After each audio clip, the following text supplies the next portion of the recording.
Hey everyone, thanks for watching, and be sure to subscribe to our channel and go over to our home, doubletoasted.com, for more videos and live streams. And remember, stay toasty.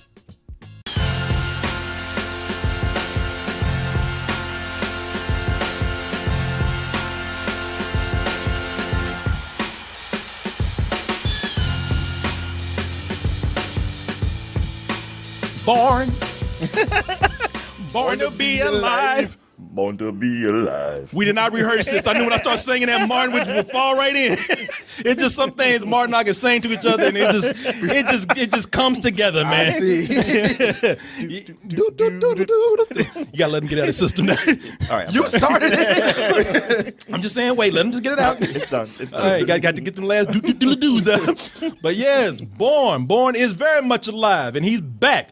Matt Damon said a long time ago, he said, man, I ain't doing this shit I'm an no actor. more. Yeah, had me running around, slapping people. I did 3 of these. We ended. Let it be gone. It's done. Let Hawkeye do it. Yeah, exactly. And then Jeremy Renner came in, they kicked his ass right back out. They said, man, look. Nah, you good, buddy. Yeah, you good, but you ain't no Matt Damon. Exactly. Yeah, and people, and well, I mean, it's not like the movie did bad, but it didn't make as much money, as putting Matt Damon on the poster.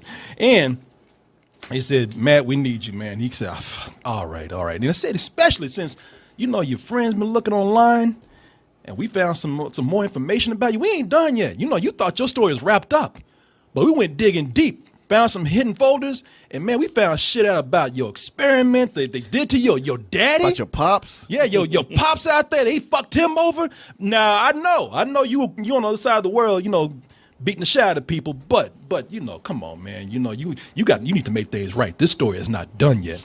So Jason Boured comes out of hiding, except the bad Jason Reborn. Jason Reborn, rise, motherfucker, rise. Look at him like, I don't want to do this shit. I'm so tired, my bones hurt. Just let me be. But they said, man, look.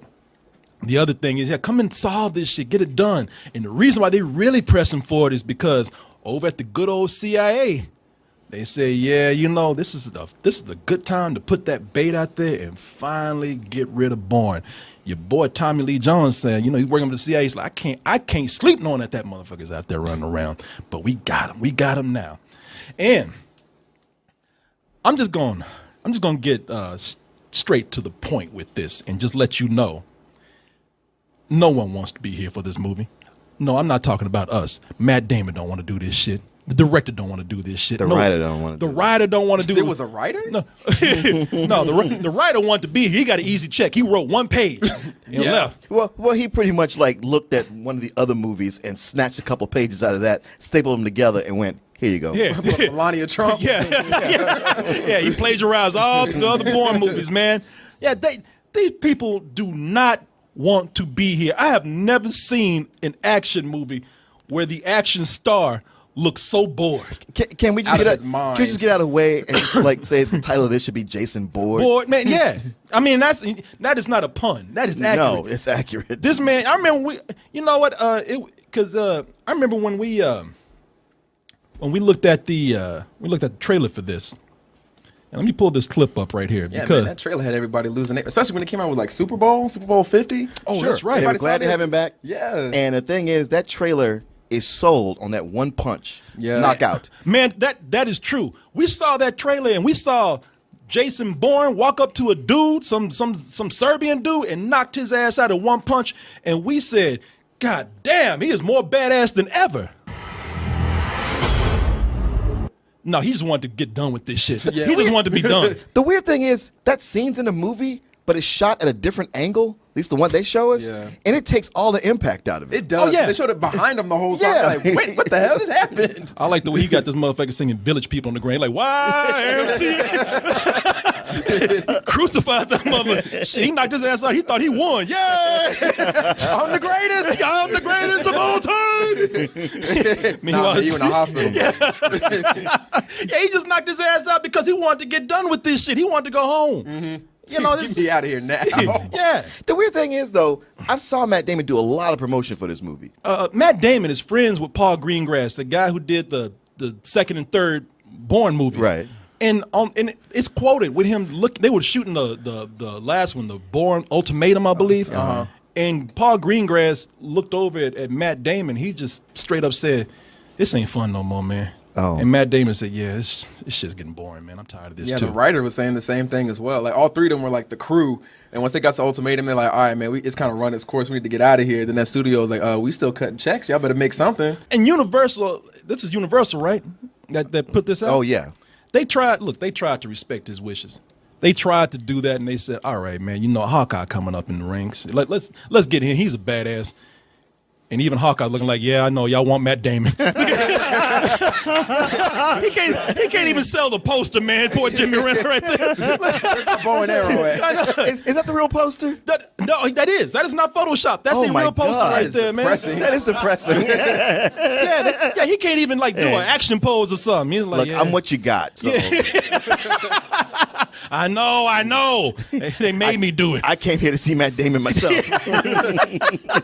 Everybody keeps looking at Jeremy Renner, and they keep telling them, "No, you good, man. You just ain't Matt Damon. Oh, you just ain't Tom Cruise. Shit, you ain't even Mark Ruffalo. You know, we're going to do a Hulk movie before we do a Hawkeye movie." Yeah. You sound like, I know, goddammit. but that's the irony here is that, because I get it from a business point of view, from a business perspective, Matt Damon did 3 movies. And there's no hard feelings against Jeremy Renner. I love the guy, but Matt Damon is so identified. He is the brand of the Bourne series that they had to get him back. The irony is that that's probably the biggest mistake that they did.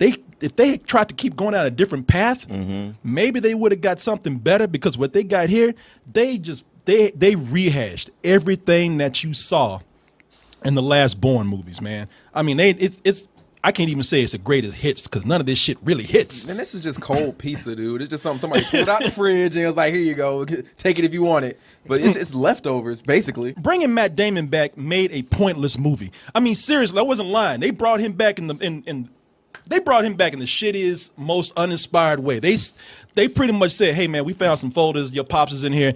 You'd come back." And he just comes back. I can guarantee you all the shit that he's going through in this movie is not worth the trouble that he's going through. Yeah, they never really give you a compelling reason for him to come back. No, and when he comes back, we get the same shit. It's the same thing where, Matt Damon's running around. Meanwhile, people in the office talking about, "Oh, he's right here. They're tracking him. Oh, he's here. He's going to the bathroom. TV. Yeah. He's taking a shit right now. Get him. Move now. Enhance. Move the satellite. Everybody's that costs $3 million. Exactly. Just do it. Everybody's standing everybody in the CIA standing in a room with blue fluorescent lights trying to find out what fucking Matt Damon I can is. see you going through the old Treadstone files. Retracing your history. I know you're looking for something. Give me that phone. You're like, "Damn, you talk too fucking much. Give me this goddamn phone right here. You fucking man, this all up." That part was so jarring, and just like the first 20 minutes was so jarring, because every female that was in this I thought was a robot, because they were like, "Yes, Jason, we need to come and find you." I thought somebody slipped in Ex Machina when I wasn't looking. Yeah, because Julia Stiles, she was so bad. Her delivery, I was like, man, if I had never seen her before, I would just leave going like, "That's the worst actress in the world." Yeah. But as the movie went on, I was like, "Oh, that's just the way we're doing business around here today." I would say this though. Tommy Lee Jones, he's getting that check for doing not a fucking thing. For doing the Tommy Lee Jones. For standing around, just talking. Now, half the time he's not even talking to anybody. He's talking to a phone. Yeah. And I tell you, I don't mind that. I kind of like it. While Tommy Lee Jones is doing the same thing that we always kind of criticize him for, just pretty much showing up, and being deadpan, I do enjoy his character a little more than everybody else here. He would not want to see you harm the agency. You have to stop this. You have to stop it now.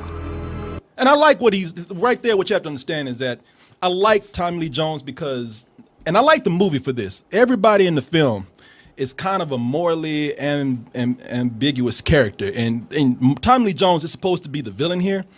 But he really is trying to stop Jason Bourne from releasing the information on a lot of other people, which will get them killed. In his mind, he thinks he's doing right for his country. I mean, he's not slimy, he's not sneering, he's not evil. There's one time I appreciate Tommy Lee Jones just being there and doing out a fucking thing is here, because he's not overacting, he's not overselling his character. Yeah, I mean, it kind of again, though, but going back to rehashing stuff, it kind of felt like he was playing the same role he was in The Fugitive. I was waiting for him to say, search every in-house, out-house, you gotta find Jason. That's every movie. And in Criminal. That's what I kept thinking of him being the same character there.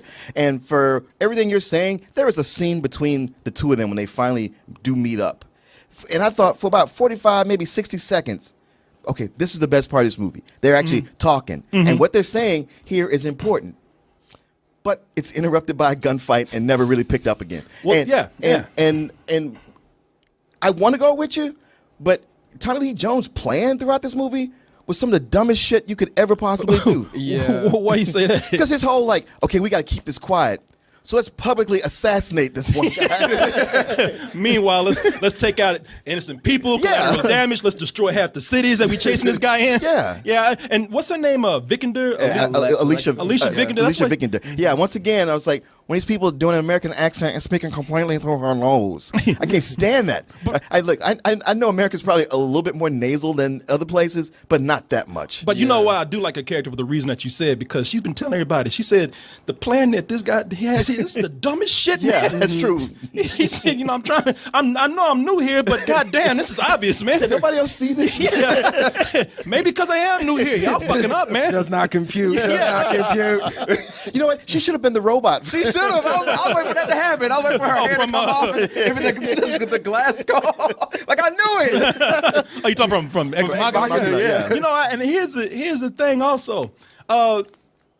As I said, there's a lot of moral ambiguity in this movie. I just don't think that the movie's executed well because it moves too fast. This is one of these places where I say, wow, a movie moves way too fast because there's no characterization. Since you have no characterization, you don't really root for the characters. You don't really feel for these characters. They're not even real characters.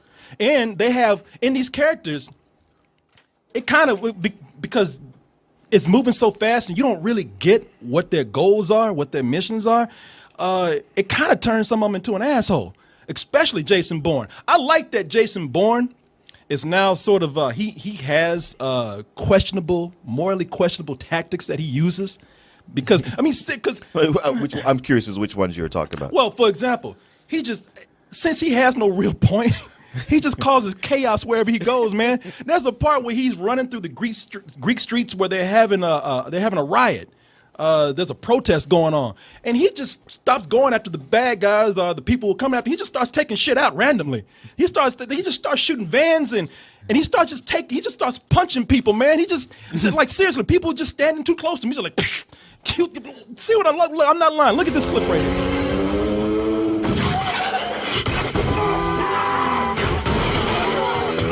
Like, I don't even know who that guy was right there. It was just some dude standing there just watching, man. He was chasing Julius. Yeah, I think he's one of the CIA. Okay, because I thought it was just the guy who was just watching.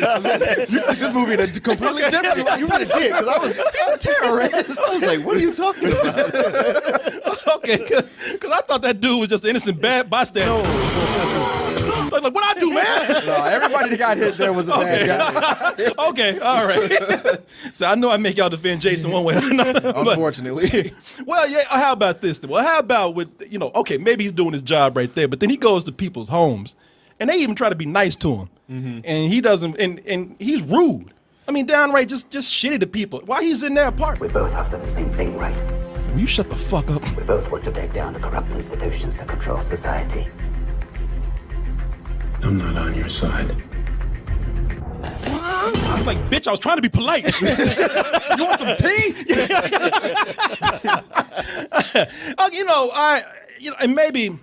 And maybe there were some points that I did miss in here, and I'm not going to even lie to you.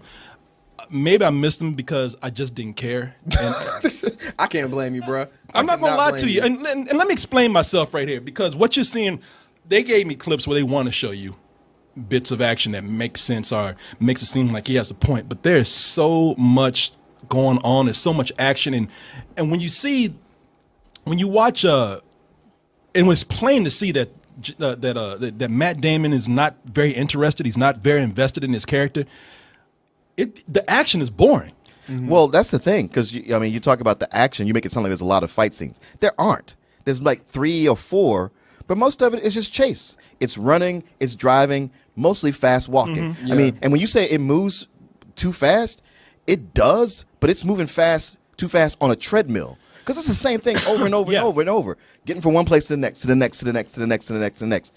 Can we have some talking, some description? Maybe he can meet with somebody and we have some interaction. Yeah. Nah, man. Nah. Got to keep moving. Got to keep moving. Got to keep moving. To the point where it's almost like watching a Filmation run cycle. Like the same background keeps going by. And it's like after a while, you get road hypnotism. You're just like, yeah. You see the Flintstones house go by. Yeah.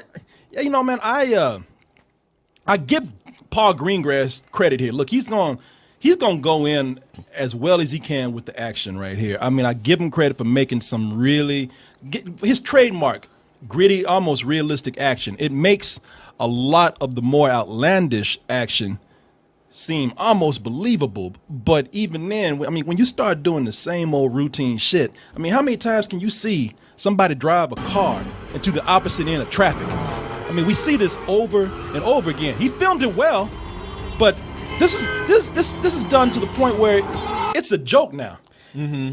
Like even the stuff that he was doing well in the original Bourne trilogy, like it's done here, but in a crappier fashion. Like somebody would watch his movies and said, "Oh, I can do that," because I went back and watched a lot of the fight scenes from the first and third one, and like, wow, they're filmed really well. Like even though they're really close, you can make out what's going on. And this one, the camera was it lost its shit when it came into close fight scenes. It's funny because that's the problem I always had with the Bourne movies. Was that the fight scenes were filmed, like the fight choreography looked like it was good, but it was just filmed so close and so choppy. At least so close, I could barely tell what's going on. I'm not getting an impact. But here, it's close and it's really choppy. It's close, it's choppy, and it's all done in the dark. Yes. Those other Bourne movies, everything was done in majority of the stuff was done in daylight, but everything almost in this movie is done at night. And you know, and that's the other thing about it. I remember you said something about another movie, and I saw that here. It's like he's so much of an action director here that even when there's scenes of drama, there's be scenes of people just talking, and the cameraman looks like he's swatting a mosquito or something. Everything is moving. And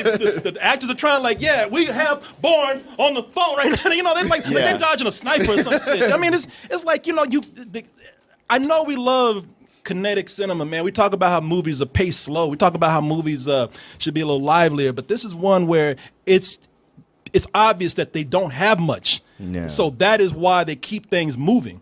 And it really does become boring. They tear fucking half of Las Vegas up, and they destroy it. And I'm sitting up there like, I don't give a fuck. And Tommy Jones is like, yeah, we're still keeping this secret, though. Nobody knows. Oh, can I ask one thing? The editing in this, outside of it looking crazy there in the fight scenes, there was a part where they went into a hotel. It was broad daylight. They came out. It was the middle of the night. You gotta be kidding me. Yeah, you know what? I noticed that, and I don't know if that's something that maybe it was like the crack of dawn or some shit. I don't know, man. Nah, man. And nighttime fell in 10 seconds. you know, It just skipped sunset. Night. That's Vegas for you. Anything can happen. maybe it was a casino that lit up, man. You know, I don't know, man. The sun just goes. Yeah, I don't know. You know what? I tell you this much. You want to know how? And this is no offense to Matt Damon. Matt Damon's a wonderful actor, but if you don't want to do this shit, stay your ass at home. Maybe he got jealous when Ben Affleck signed on to do Batman. Yeah. Well, good. Go be Robin then, but don't do this shit right here. You know, because I look at this and I knew that he was not interested because the cars look more invested than he does. Yeah. They got that SWAT van. That's like that van is a character in the movie because that van is way more interested in what it's doing than Matt Damon. Look at he's putting effort in that shit. Look at that. Look at me. Yeah, hey. He's trying to compensate for where Matt Damon's like not doing shit. I'm a star, man. Yeah, I looked at Martin and we looked at each other. I was sitting up there and I was just like, man, what the fuck? But now that I see how nobody cared, the only person that cared was that fucking SWAT van, I'm like, hey, man, good for you. And Jason Bourne's indestructible challenger. Yeah. Yeah, man, that's always with these Bourne movies. At the end, it's all about him he finds the one indestructible car and just drives through the city and gets banged and hit. Oh, sorry, indestructible car that also has no factory airbags in it. Like nothing it sets that off. And that car... They tear up Las Vegas. You know, you just saw this part where the car went, the SWAT truck went through the trucks there. His car hits a car on the side of that, and he just keeps going like nothing happened. Matt Damon finds that one car, Martin's right, the one fucking car that he does all kind of shit to this car right here. That car done scrape, scratch, crash head on and the shit, and then it hits a mailbox like, and he's getting out. That's when he went through some glass doors. It's like, oh no, motherfucker got packages on him and shit. Man, fuck you. I mean, especially considering that, like, right before this car chase, he had been shot in the stomach. And, and still was like, yeah, but I got to catch that dude no matter what it takes. And he was limping for like 30 seconds and then full out sprint. You're like, all right, I guess it goes with this. I'm telling you.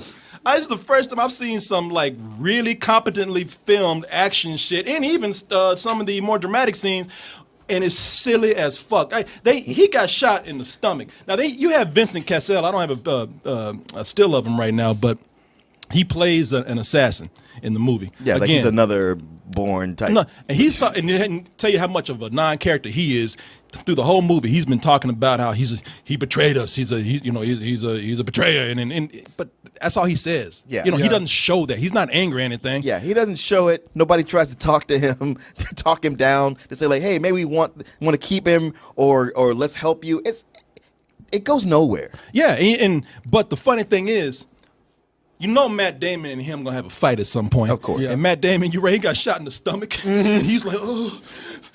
But when he sees Vincent Cassel, he's like, you motherfucker. That Terminator soundtrack.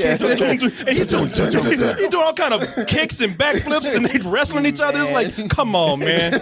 Come on.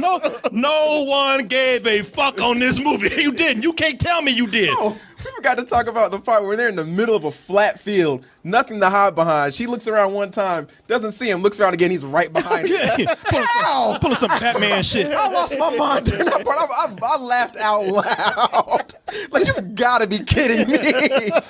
I want to give this some old bullshit so bad. I really do. But then I'll be doing my man, the MVP, the SWAT truck. I'll be doing him wrong, man. He saved that movie, that fucking truck right there. I'm giving this a really low rental. Like I said, there is some competent filmmaking going on the technical side, but everything else, y'all didn't give a shit, and it's obvious. I agree with you, man. There's some competent filmmaking. I'll give it to Paul Greengrass. You did some decent directing, but it's not the best that you could have done. It was not as good as the movies you did 10, 15 years ago. You don't care about your movie. I don't care about your movie. Some old bullshit. This ain't Paul Greengrass that did Captain Phillips? Yes. Yeah, some old bullshit. Damn. Honestly, I left going, this is a low rental. And as I was driving over here, I thought about it. I was like, well, what's to stop it from being some old bullshit? Nothing. I mean, it's almost like I was giving it extra points because, well, it's Bourne. People love that. I was like, no, that's a worse reason to fuck it up this bad. And as we just talked about it, I was like, wow, that's not one really good thing to say about it. There's some things that are like, yeah, there was some competent filmmaking. Well, yeah, you're supposed to have competent filmmaking, you low expectation having motherfucker. And honestly, when it got to that scene with the movie's just completely dull to me. I was having trouble staying awake. But it got to that car chase, that final car chase. It was so stupid. I was like, wow, I'm completely writing you off. I get exactly what you're saying because I read reviews today where people try for some reason they think Jason Bourne will come after them if they don't give it a nice review. No, people are trying because people were clamoring for this since what? The last one came out in 2007. Oh, he back. Yeah, he's back. Like, hey, it's what you guys asked for. And they didn't want Jeremy Renner. You had to have him back. Here you go. I read one of the most I won't say cowardly, but just one of the most. Non-reviews out there, man, with somebody said, I mean, they actually said, well, it's good if you ain't got nothing to do, I guess. You got 3 stars. And money to burn. Yeah. Well, if it's hot outside and the theater's like right down the street, go see it, man. This movie had more car chases than Mad Max and less dialogue than Mad Max. I don't know how they managed to do that, but they did it. I fell asleep. And I did one of those because there was no chair next to me. I did one of them things where and I was looking around like, oh, I'm gonna catch hell from Martin about this. I looked over at you like, that's funny. I thought both y'all laughed. I was behind y'all. Look at these assholes.